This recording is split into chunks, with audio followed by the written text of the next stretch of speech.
যে আমরা বৈশাখে বেড়াতে যাওয়ার জন্য রেডি। এই যে আমার এক মেয়ে রেডি। শুভ নববর্ষ।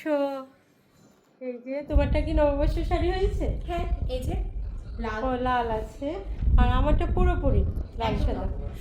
একদম ডিফারেন্টও পরা যায়। হ্যাঁ, পরা যায়, কিন্তু এটা নববর্ষ ছাড়া পরলে ভালো লাগবে না। তোমারটা সব সময় পরা যাবে। আজকে এত গরম, প্রচণ্ড গরম, ঘরে থাকতেই যে পরিমাণ গরম লাগছে, তারপরেও আমরা বাইরে বের হলাম। বাইরে না গেলে বৈশাখ বৈশাখ মনেই হয় না, তাই আমরা সবাই রেডি হয়ে ভাবলাম যে একটু বাইরে ঘুরে আসি। বৈশাখে বাইরে যাব না তাই কি হয়, ভাবলাম ঢাকা ভার্সিটিতে ঘুরে আসি, কিন্তু ওইদিকে এত ভিড়, ওখানে যাওয়ার কোনোই উপায় নাই। আর এই প্রচণ্ড গরমের মধ্যে ওখানে হাঁটতেও পারবো না অত, তাই ভাবলাম পূর্বাচলের এদিকে ঘুরে আসি। এদিকে খোলা হাওয়া, এখানে প্রকৃতি, এদিকে মাঝে মধ্যেই আমি আসি। এখানে আসলে আমার ভালোই লাগে।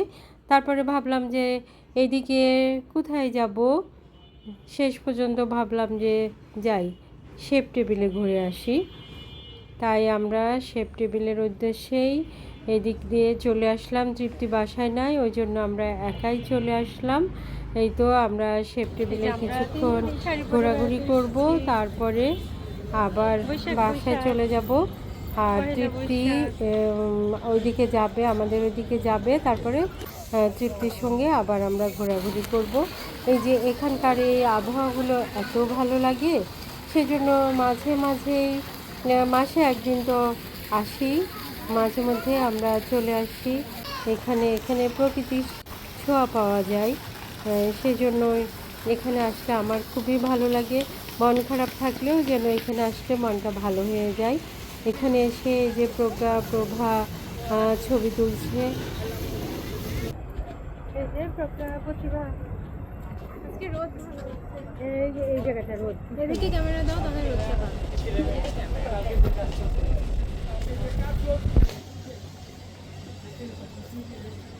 একটা সেলফি নেই।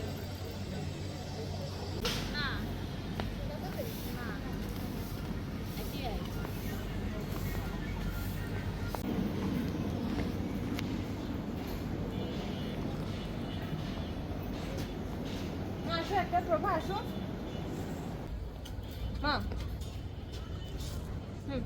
তৃপ্তিকে ছাড়াই আমরা কিছুটা সময় বাইরে একটু ঘোরাঘুরি করে নিলাম। আমাদের বেড়ানো মানেই তো আমরা দুই বোন তাদের ফ্যামিলি একসঙ্গে বেড়াতে খুবই পছন্দ করি। আপনাদের বৈশাখ কেমন কাটলো অবশ্যই কমেন্টস করে জানাবেন। আপনারা ভালো থাকুন, সুস্থ থাকুন এবং নিরাপদে থাকুন।